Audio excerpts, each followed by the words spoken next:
Une fois, je suis allée dans une soirée franco-anglaise dans un objectif très sérieux, améliorer mon anglais pour le travail, pour rencontrer des gens et puis pour bientôt voyager.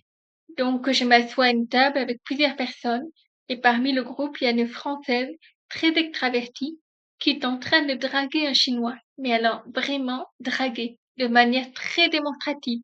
Tout le monde le voit, sauf que lui, il a l'air extrêmement mal à l'aise. Il ne sourit pas, il ne sait visiblement pas quoi faire. On voit qu'il est un peu coincé dans la situation. Et là, le flirt tombe complètement à plat. Il y a ce petit moment très gênant où tout le monde comprend que ça ne marche pas.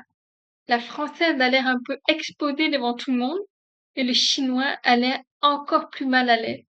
Donc moi, pour alléger l'ambiance, je fais ce que font souvent les gens. Je change et le Chinois commence à me répondre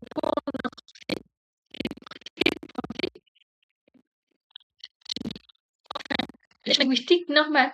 Mais là, un autre homme assis à côté de moi intervient, un Sri Lankais, et lui me pose des questions en anglais. Donc, je lui réponds en anglais, puis je continue la discussion en français avec le Chinois, et au bout de quelques minutes, et je me rends compte d'un truc.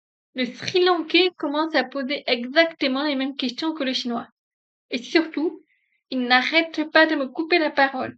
Donc, je me retrouve à gérer deux conversations en même temps, en deux langues, avec mon poker face, moi qui voulais simplement faire un échange linguistique tranquille, et là, manque de bol, tout le reste du groupe s'en va, et je me retrouve coincée malgré moi dans un triangle international que je n'avais absolument pas demandé. J'étais au milieu, exposée devant tout le monde, à gérer deux conversations parallèles, juste pour maintenir une ambiance normale.